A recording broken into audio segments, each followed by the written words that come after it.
One last video for tonight. What few minutes of tonight are left before it's tomorrow morning and Monday and time to go back to work. This video was inspired mainly by fellow YouTube user randomrazr, who in my video about the TMK television mentioned that he had a black and white RCA TV with a built-in clock and a radio. And so I was reminded of something that the next door neighbors gave the Keykeeper back around the time that I came across that JVC color television set. And they just approached the Keykeeper one day after a garage sale, and they offered this set to him, said they'd been using it in their kitchen, but they didn't need it anymore. And I guess they did not, because he took it home. At first, I thought this thing wasn't all that old, although it was covered in cigarette tar and kitchen grease. As it turns out, it's a good deal older than I thought it was. It was manufactured in July of 1984. But it's still in pretty darn good shape for its age. It has a 5 or so inch black and white television screen. It has an AM/FM radio built into it. It has a weather band radio built into it, of all things, for use on the so-called weather band around 162 or so megahertz here in the United States. And it also has a digital clock built into it. Now you'll see that it says AC, DC, and battery. And indeed it is capable of operating from all of those different power supplies. You have the AC and DC inputs right here, and you can see why it would be a very good idea not to lose the special plug that it came with. Now this is the AC plug. We did not get the DC one, but it's keyed so it can probably only go in the one way, which is the right way, and I would imagine that only 2 of these pins are used for operation on AC, and the other 2 pins are used for operation on DC. And of course that just plugs in right there. The battery compartment is right here, and I want to say that this thing takes probably 3 of those D batteries per thing, so I guess 9 batteries would be about right. Plus there's a place to store your cord back there when you're not using it to power the set. You notice they gave us these nice little tubes to put batteries in, as well as a ribbon back here that allows you to cause all the tubes to fall on the floor. And behind the tubes is a legend of how to put the batteries in the set so that they work, so that it would work properly. Let's see, how am I ever going to get this back together on camera? Probably not. Yeah. There are some controls for the horizontal and vertical hold. The black one is the vertical hold, and the white one is, of course, clearly visible as the horizontal hold. Whoops. And apparently I can't put the battery cover on it one-handed either. There's the name of the company that actually molded the plastic in the set. The date that they would have done that, which is probably encoded somehow, 84-25-4. Not sure how that would be, if it would be year, week, and month, or how that would work, or day and month. I don't think the 25th week of the year could be in April, so I imagine that that's the day. But this set was made. Where was this set made?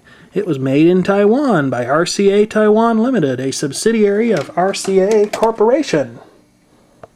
And of course here at the back there are 2 antenna terminals for 300 ohm twin lead.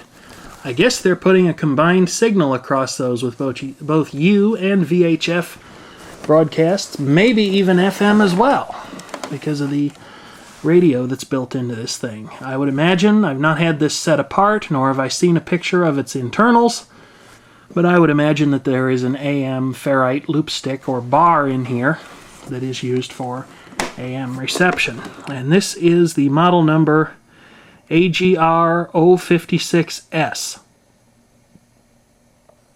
There's a decently sized speaker up there in the top, and then some kind of a ventilation hole over here, which is probably to help cool either the neck of the picture tube or the flyback transformer, or maybe even the horizontal output stage.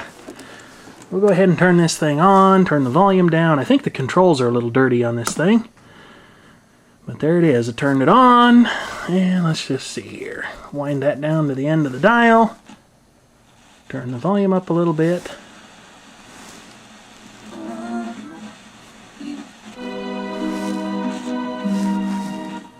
Yep, the controls are a little bit on the dirty side.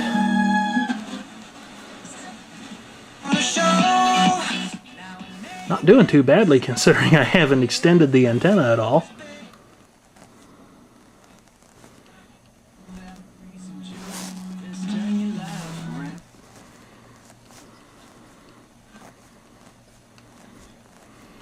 Looks like that's about all there is on the FM band. Let's try AM. Oh yeah, with it being the nighttime out, we can pick up a lot more now.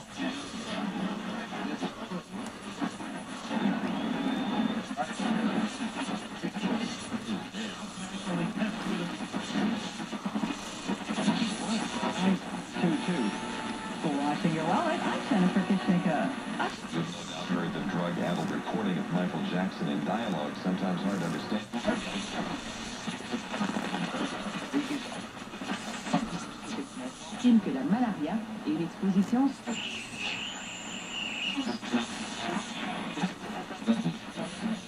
Listening and a most cordial good night. The Voice of Chicago, 720 WGN. Turn after this on America's Trucking Network. 45 to... And then, of course, on television, we can't hope to receive much. But if I go ahead and turn the set on, you can see it does not keep the CRT filament heater going, so the little tube has to warm up. But when it does, we gradually get a picture out of it. And it's a little dim, but not bad. The contrast and brightness controls have more than enough range to bring the picture up. You can see a little bit of the gunk that was on the control there. And there, of course, is the little picture. Now, the clock in this thing is rather interesting because it doesn't show up all the time. Not even when it's on AC power does it show up. You actually have to press the button up here that says light in order to get the clock to come up. And then the clock starts up. You'll notice it does not start at 12 o'clock. I would assume the light... No, the light is not burned out. The light is just ever so faintly on behind the FM and AM notations. I'll go ahead and set the clock here. See, what time is it? Oh, it's officially Monday now. I have no idea if the dot means AM or PM, but whatever.